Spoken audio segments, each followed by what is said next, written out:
new management concepts. We have from Socrates Learning, KIran Kandade from Singapore. Today she's going to talk to us about generative journalism. Journalism today is under a lot of fire for whatever reasons. But what is generative journalism? So sit back and let's learn all about it from KIran Kandade. Welcome, Kiran. Hi, Chaya. Nice to be here. Yes. Now, tell me, what is generative journalism? Do you generate anything out of it or what? You picked on the exact right word, generative. Now, journalism is essentially the art of telling a story. You go out of there and you go out in the world, you find a story that is worth telling and you report it back. Ideally, journalism should not have any biases of the reporter, etc., introduced into the telling of the story, which is what generative journalism also includes. But what it does more than that is it's a form of reporting that generates change. You see, generative journalism is based on the principles of appreciative inquiry. You know, Chaya, there's a great power in storytelling. Absolutely. It actually, depending what kind of stories you tell, you can actually create change or generate change in that direction. The thing is that generative journalism is a way of going into an entity. The entity could be a community, an organization, a team, seeking out and reporting success stories within that entity. And by doing so, the contention is that we create more of such stories. Do you think, is this a little like developmental journalism or investigative journalism? Does it come under the genre of journalism at all? Or is it in management but using the journalism concepts in it? How does it work? I think that's a very, very interesting question you've asked, because it is journalism, which is the reporting of stories without a bias, without giving it a slant, without introducing the prejudices of the reporter onto it. The difference is that you're seeking out stories of a particular type. Investigative journalism, I believe, now I'm not a journalist, Chaya, and you are one, so correct me if I'm wrong over here, but investigative journalism would be something like, I don't know, there's a murder somewhere, or there's been a great, some scandal somewhere, and the reporter goes and investigates into that, finds out deeper, digs deeper, and finds the cause of that, and then breaks the story out for the public and the rest of the world to read. Okay. So I believe that, did I get that wrong? No, not at all. Here again, hopefully, an investigative journalist also keeps away the bias. Yeah, hopefully. Yeah, so ideally, when we're talking about ideal, in all cases, journalism should be about leaving out personal biases, personal prejudices, even though, which is very difficult for a reporter to do, because a reporter is as human as the stories he or she is listening to. And there's a very fine line that a reporter has to walk on, because for any reporter to report with passion means that you actually get involved in the story. And after you've gotten involved in the story, you report it without your personal, throwing your personal self into it. So I recognize that in regular journalism, it is walking a fine line. But in generative journalism, you still have to walk that line. You still don't put yourself into it. But you ideally would be seeking stories where you propel people, you propel organizations to a future which they create through the telling of these stories. You see, what happens is with the organization, with the stories you tell, generative journalism serves a purpose towards a better world. So it's changing the paradigm of what is possible. Let me give you a little quick example of that, Chaya. Now, very often in the news everywhere, articles, a lot of human resource people, a lot of consultants, very smart people write articles on why talented people leave organizations. So the thing is that now here are, and of course they tell them through the power of statistics, less through the power of stories. There are two things. One is you're talking about what should not happen, why people leave, and two, you're telling it through the power of numbers. Now, what happened was I decided a few weeks back to write an article on why people stay. You see, so I went in and investigated. I interviewed a lot of people. So it's a sort of generative journalism, but it's not really, because each piece of generative journalism is actually about one story. Yeah. And what I did in that article was writing a whole load of stories. But what I talked about was, why do people stay? Now, tell me one thing. What are we more likely to learn from? More likely to learn from success stories, or more likely to learn from problems? More likely to learn from people leave because they leave their managers, blah, blah, blah? Or are we likely to learn because we say people stay because organizations do this, this, this? Yeah. So what happens is that organizations, leaders, managers, CEOs, HR people have something to learn from a story which is somebody else's success story. So coming back to generative journalism, it's about, I go into an organization. I have a client with whom I do generative journalism, for example, and they would give me a theme, let's say, okay, and they would give me a theme which could be sustainability, it could be leadership, it could be gender balance, it could be profitability, it could be innovation, anything. So then I go in and I seek stories, success stories in that theme, all right? Now, the idea is that these kind of stories that you seek, it requires a certain amount of skill, because these interviews are called appreciative interviews. And you have to be able to craft the questions. The questions have to be what is called as unconditional positive questions, which definitely elicits from the interviewee stories of success. It's a bit difficult, particularly in our part of the world, Chaya, Asia, India. We are not used to celebrating our own achievements. We are also very culturally accustomed to downplaying our successes. Humility, humbleness is a very prized virtue. And many of them don't even know that it's a success. Yes, very often we don't know. Very often we don't know. We don't celebrate our successes as much as we should. So to be able to get people to articulate such stories, to articulate their own roles in such stories. Sometimes to get one good story, you have to conduct multiple interviews.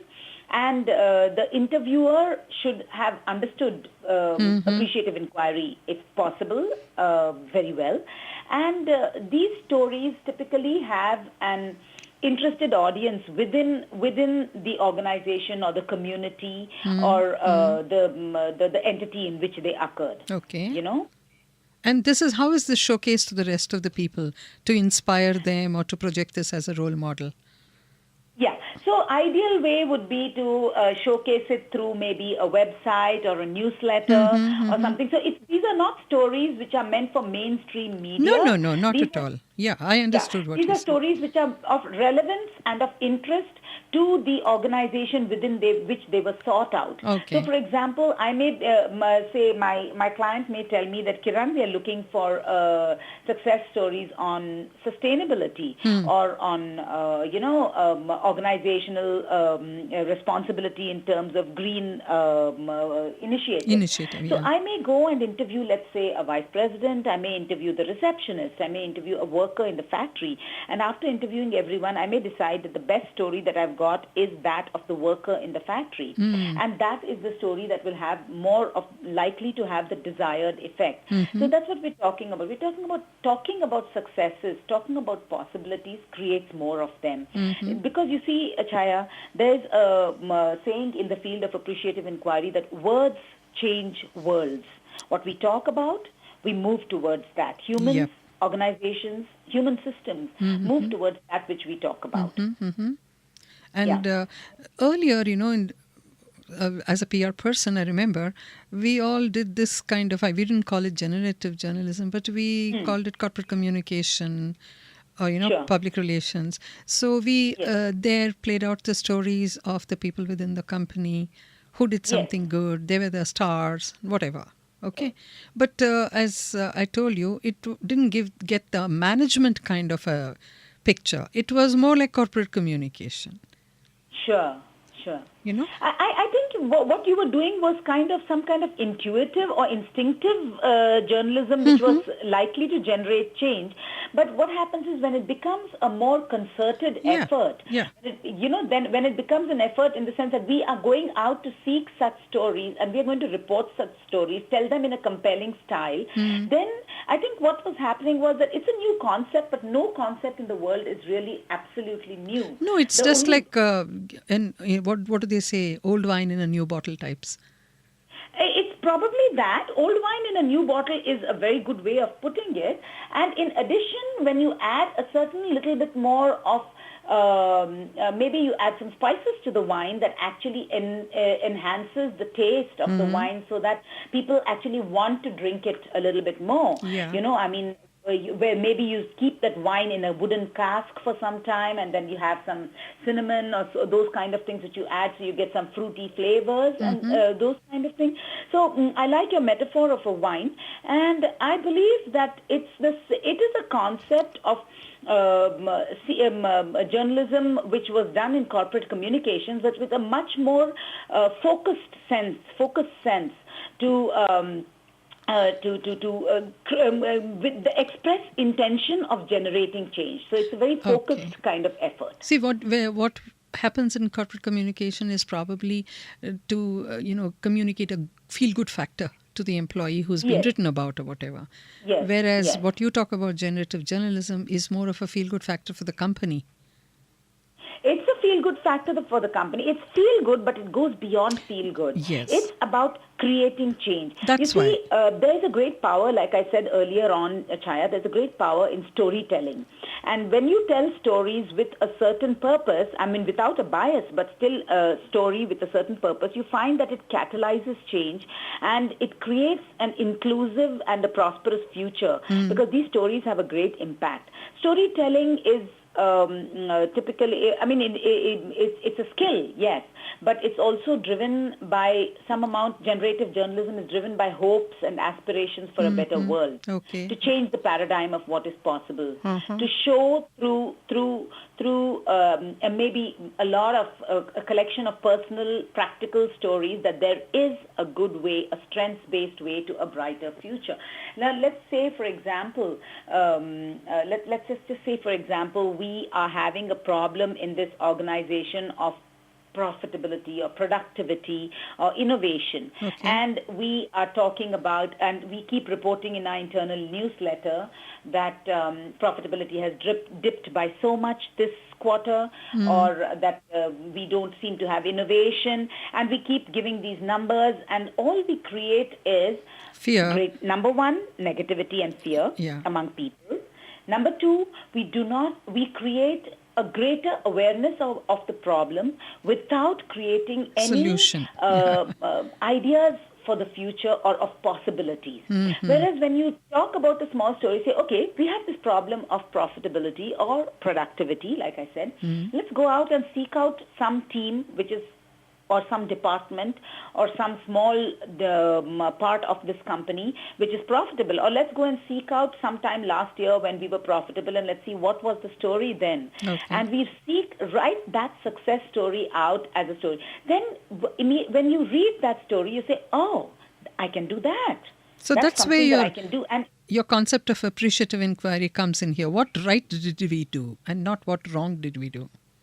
Yes, and generative journalism is based on appreciative inquiry. In fact, ideally, the person who is doing the generative journalism, ideally the practitioner should be, if possible, an AI practitioner, because they need to have understood and internalized AI. It's very possible, Chaya, if I walk into a company and I go and ask them, so can you tell me when you had a great, work atmosphere? And if the person is in a bad mood on that day, they may still turn around and say, no, we don't have a great work atmosphere. I hate the place I'm working. I don't like it. So it takes a lot of skill to and practice and experience to take the person from that negative frame of mind and compel them to recall stories of the positive rather than the negative. Yeah. So then do you pick out the people, or does the company tell you, why don't you, write about them, or, get some things out of them, stories out of them? Or do you have to go around and talk to a whole lot of people and generate something out of them? Excellent question. Excellent question. I would say that for anybody starting out in a new company, certainly you have to be pointed out to people and, introduced, and because nobody is going to talk to you if you just suddenly one strange person is walking around in the corridors of the company. Nobody is going to talk to you. But I think there are two things that happen. One, by the reporting of such stories, you raise a lot of interest. Two, you create relationships. And from my own experience, within a short time, you are actually able to reach out within the company yourself. So I know organizations who do, for example, I offer to do it also, but I know people who are doing it very successfully. And they do a company's newsletter, for example, and their contract with the company will be every week we will supply you with 3, 4, some stories. Could be around a theme, may not be around a theme. And what they do by now is, because they've got these long-term contracts, now they are very familiar with the people in the organization. They just walk in and keep walking around, listen to corridor conversations, listen to coffee machine conversations, pantry conversations, and then zero in on one or two that seems interesting and say, hey, can I have a chat with you for a longer? But initially, yes, it's more formal. It's with setting up of meetings and that kind of stuff. Okay. See, when the management picks out X, A, B, C or XYZ to be put into this, showcased like this, the person selected themselves may feel really good about it. But it also generates, I'm using this word generate because generative journalism can generate other things also. The same person could generate a lot of envy and things like that from other people and say, hey, why is he or she the blue-eyed guy or blue-eyed girl? You get it? I see what you're saying. But you see, the thing is over here, and again, it's a very thoughtful question that you have put.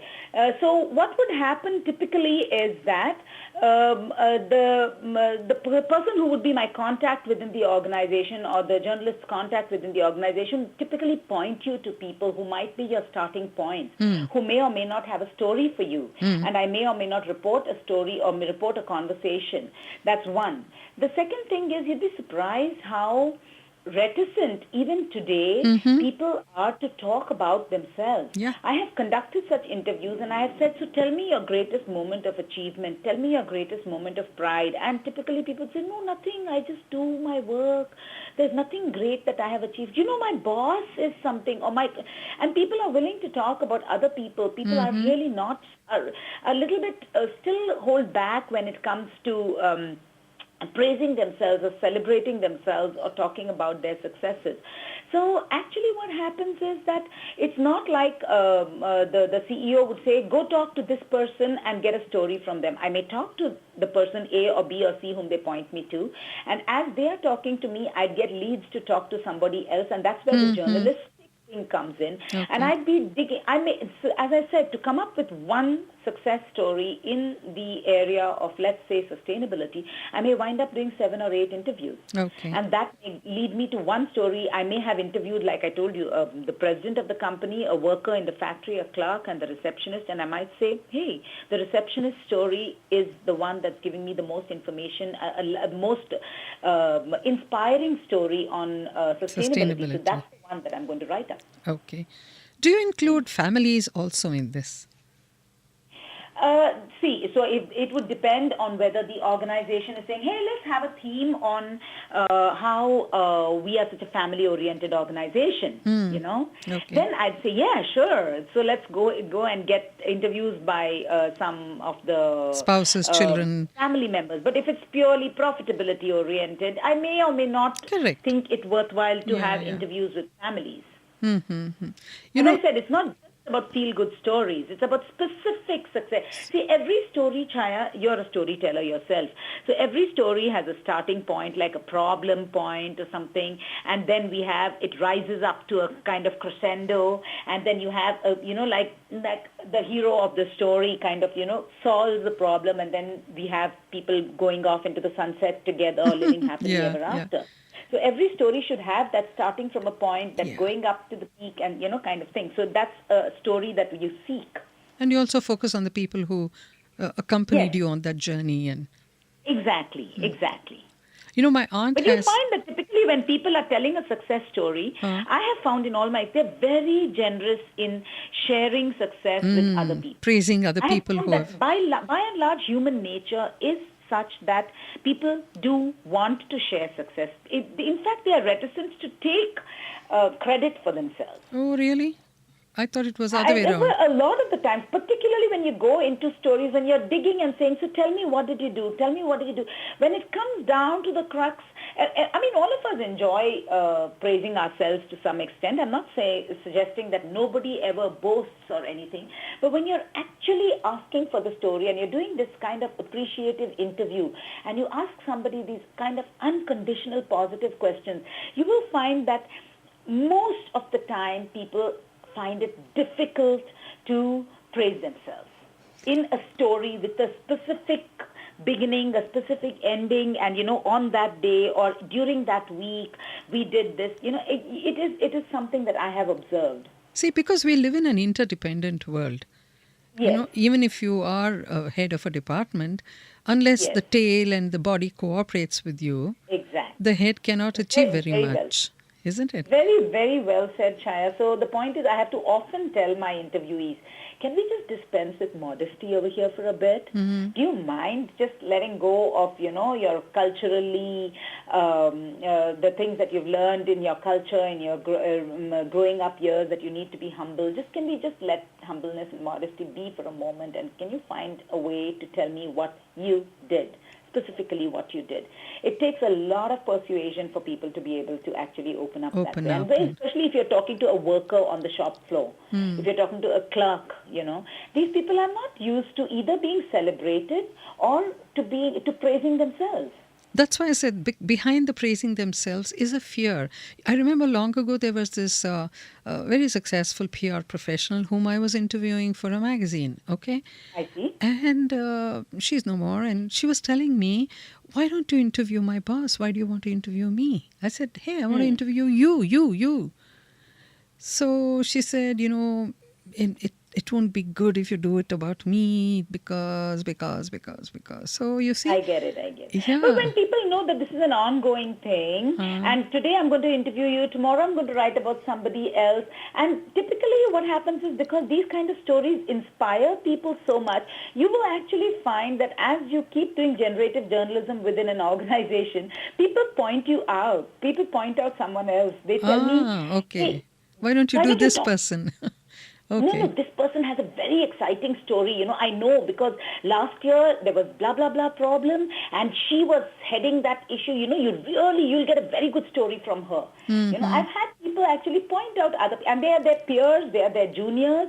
So I've seen that people, that fear is not there. And everyone enjoys the fact that nobody knows next week whose story is going to come up, That's a positive way of looking at it. But I was just trying to, again, be a devil's advocate. That's all. No, and I think you're very right. So if you, and I can imagine myself in the place of that PR assistant whom you were talking about. I might have felt the same way at that age. I do recall when I was 20, 21, and if someone had come to interview me say, no, because, people are going to say, who's Kiran? Why is somebody interviewing her? I can fully understand what you're saying. The best, I don't know if it's called journalism, but even if you put all writing, printed material or whatever into journalism, this is a nice citation which my aunt hangs in her drawing room, okay? Sure. My aunt is 94, okay? And this citation was given by the company to her son when he retired from it a couple of years ago in the States. Okay. And the citation is for the mother, for being the mother of Mr. So-and-so, who has been the president of this, blah, blah, blah, and we raise our hats. So it says the citation is to extol the contribution of the mother in grooming a son like this, who has contributed blah, blah, blah, blah, blah, blah. How beautiful. Isn't it lovely? How beautiful. And an organization that can think that way to celebrate the families, to celebrate the people of, the ones who have supported their employees to help them to achieve that. That's beautiful. Isn't it? Now, if you would bring it into that, if that's called generative, I think that's the most... I just loved it, and every time I go there, I said, "Oh, ma, aunt, let me read that once more. Let me read that once more." That's really beautiful. I can imagine, for example, let's going back to generative journalism. So we might say, let's go look for success stories where the employee says that he or she managed to do something only because of specific support of the family. What did the family do over the years or over a week or over a project? And then let's write out that success story. So let's go and talk to your cousin and find out what did his mother do to support him all these years, and then let's write out that story. That would be such a beautiful story to write. And the thing is, see, the family sacrifices a lot for your whatever success you do. The time that you give to the work to get that success is carved out of the time from family. Very true. So, parent-teacher meetings, plays that the children are working on, birthday parties, anniversaries. How many times do we have to miss these things because we have a deadline for tomorrow, because there's a tender closing, because a client has called for or there's a problem, some product has failed. So often we sacrifice our families, and therefore I think our families definitely need to be given a lot of praise when in the workplace, and an organization that celebrates that by writing success stories about that will create more such success stories. I don't know, this is floating around in Facebook and emails and things like that about the story of this scientist who was wanting to go home early because he had promised to take his child for some circus or something like that. But he was telling the son, only if I can make it, I'll come. I'll try my best. I may not be able to make it, whatever. And he couldn't make it. So when he went late, he apologized to the son. He said, that's okay, Daddy. I went to the circus. He said, who took you? He said, that uncle took you. And that was Mr. Abdul Kalam, who was the boss of the scientist, who overheard the father telling the son, I may not be able to come. So he went, I believe, and took the child there.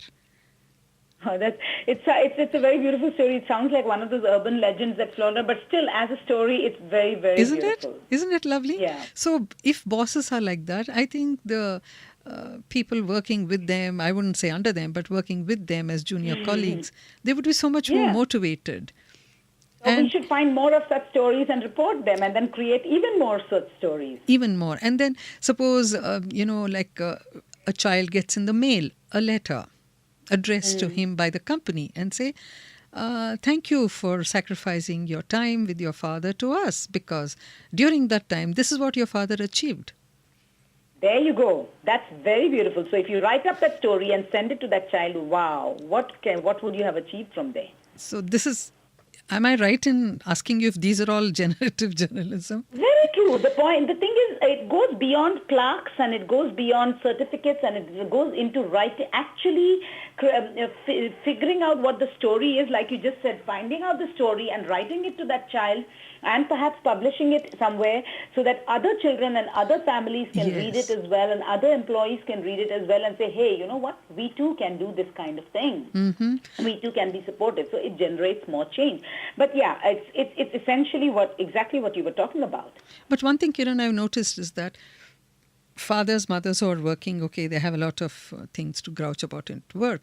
But they come home and they grouch about it to the children also, and they badmouth the company, they badmouth their bosses or whatever. So the child grows up with a negative attitude towards authority, anything structured, anything. It grows up like that, and then it comes and badmouths the teacher, the management in school, and things like that.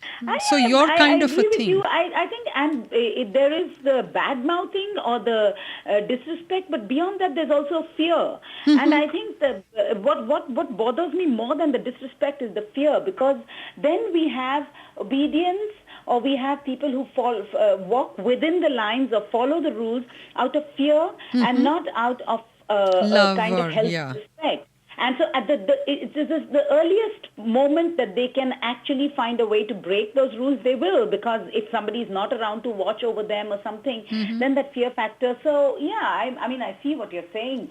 And I don't know whether it's just only an outcome of parents going home and bad-mouthing somebody, because we are all human, and if we have reasons and needs to vent, then we will vent.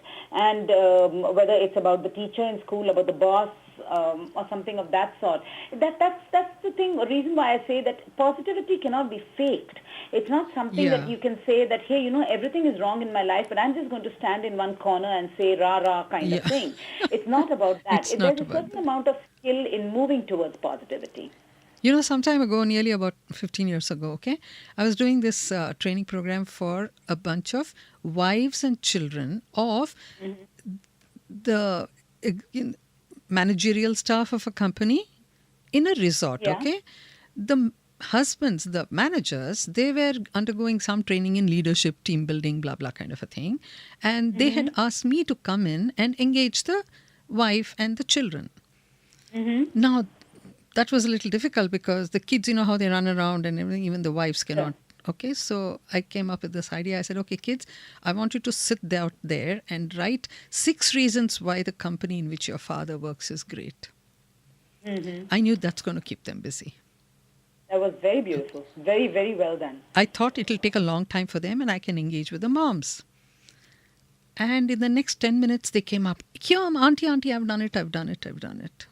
Okay. And I said, no. And I hope that you took those papers that they had done and published them somewhere. You know what? Later, all of them had the same things. They were all made to sit very far away from each other, okay?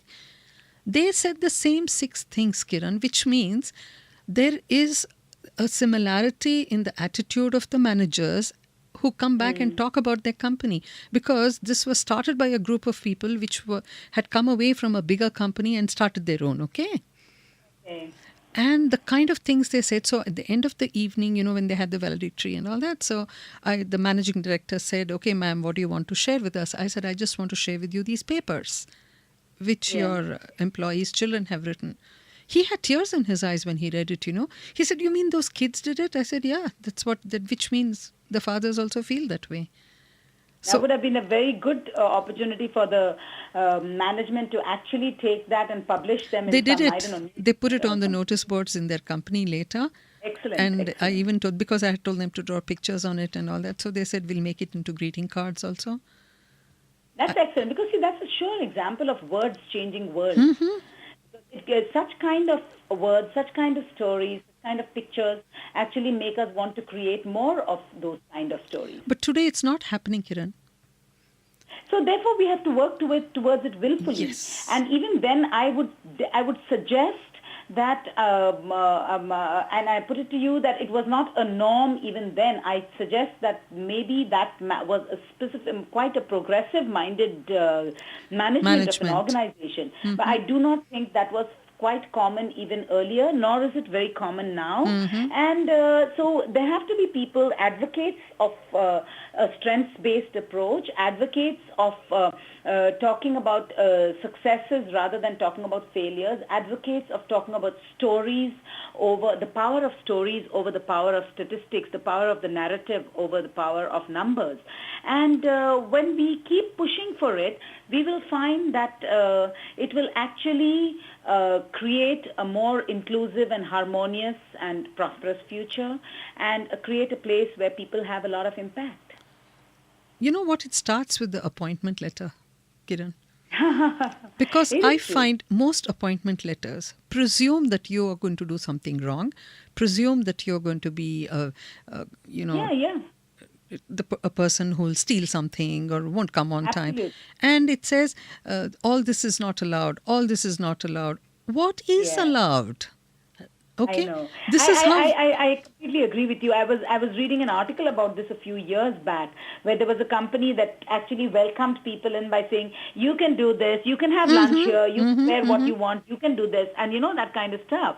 In fact, I strongly recommend, there's a book called Maverick, Maverick, by Ricardo Semler. Okay. And Ricardo Semler was the CEO of a Brazilian company. He took over this old aging Semco corporation and he converted into a most revolutionary business success story. I really recommend this book for any organization which wants to create companies that have a can-do rather than a must-not-do approach. Yeah.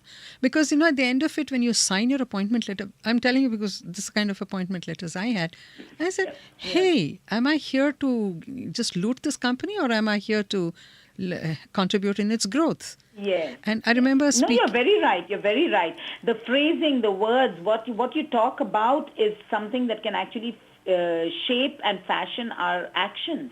And I had suggested this to, a personnel management group, which had invited me to speak. And I had told them, why don't PR and personnel join hands and you let us draft the appointment letters? That was wonderful. I hope they took your idea. Oh, they didn't like it at all. They said, who's this female coming and talking like this? Because most of the people in personnel were men, okay? And I think you were ahead of your time, Chaya. this was about 15 years ago, Kiran. So you were a little bit ahead of your time. Yeah, but today also it's the same, by the way. I read those appointment letters. I said, please, if you want to say. So, but I have seen some rare, I admit, but rare, companies which have got more progressive mindset, much more open-minded, and who recognize that, welcoming people in with positive words is more likely to get them to feel happy about joining them rather than the fear, bringing them in with fear about what they cannot do. And the other thing you were talking... I have seen a few companies, but they are rare, I admit. You're talking again about writing stories and things like that, okay? They should bring in this generative journalism culture into appraisals. Now, people are really scared of appraisals. Oh, yes. Because mostly it is, you didn't do this or you didn't do that. Absolutely. Absolutely. I completely agree with you. Appraisals is one of the most negative activities that organizations undertake, and appraisals leave everybody feeling demotivated for a couple of months, if not more, after they are done, and it leaves them with a sense of gets them into a sense of fear for a couple of months before the appraisals are through. It's just like a complete negative activity. Instead of saying, okay, let's talk about what are all the wonderful things you did last year. Let's talk about the things that you're good at. Let's talk about the, whatever.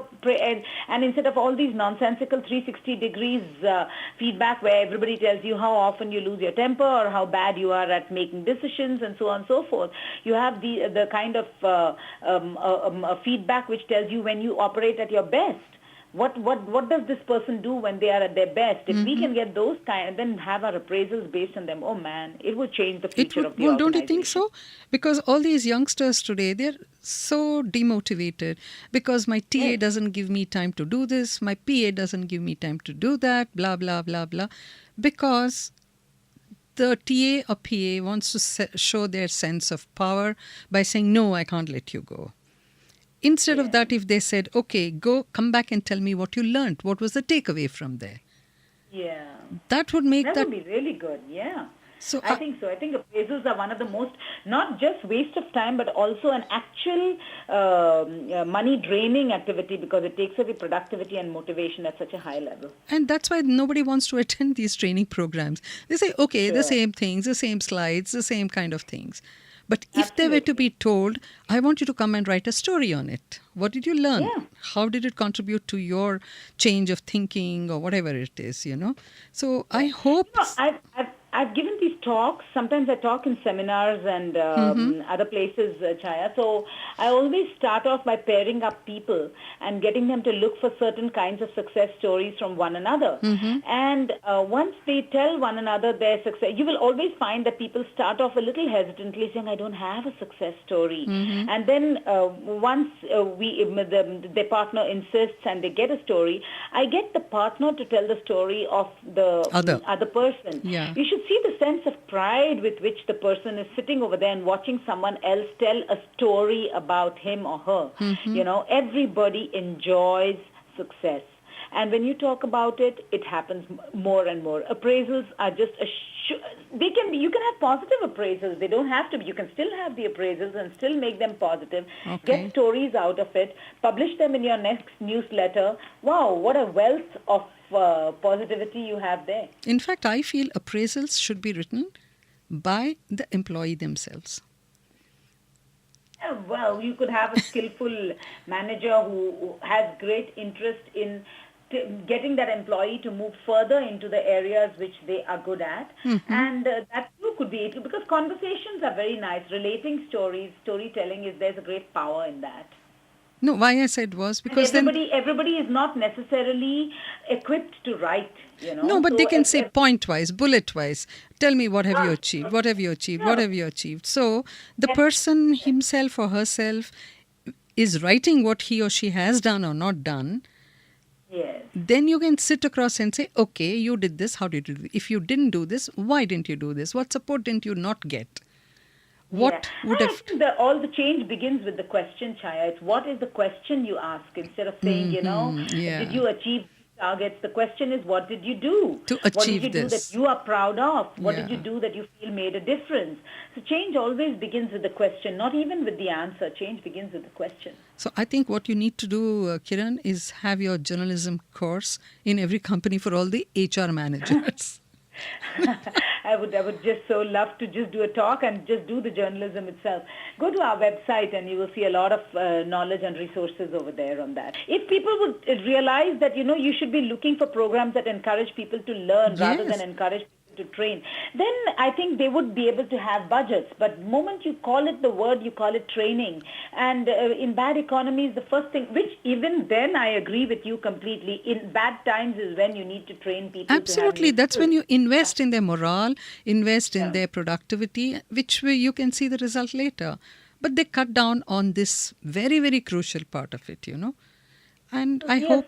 Unfortunately, organizations are very bottom line driven. We need to have a paradigm shift and a mindset shift, and that comes that is happening, and it will happen as well. But we need a group of dedicated evangelists, so to speak, who keep pushing forward new ideas. So in a way, I think since you're pushing this, you're an evangelist, and I call myself one because I'm showcasing people like you on this show, because Indeed. I want people who are listening to understand the value of developing a human being more than anything else, because one human being you develop and it sort of snowballs.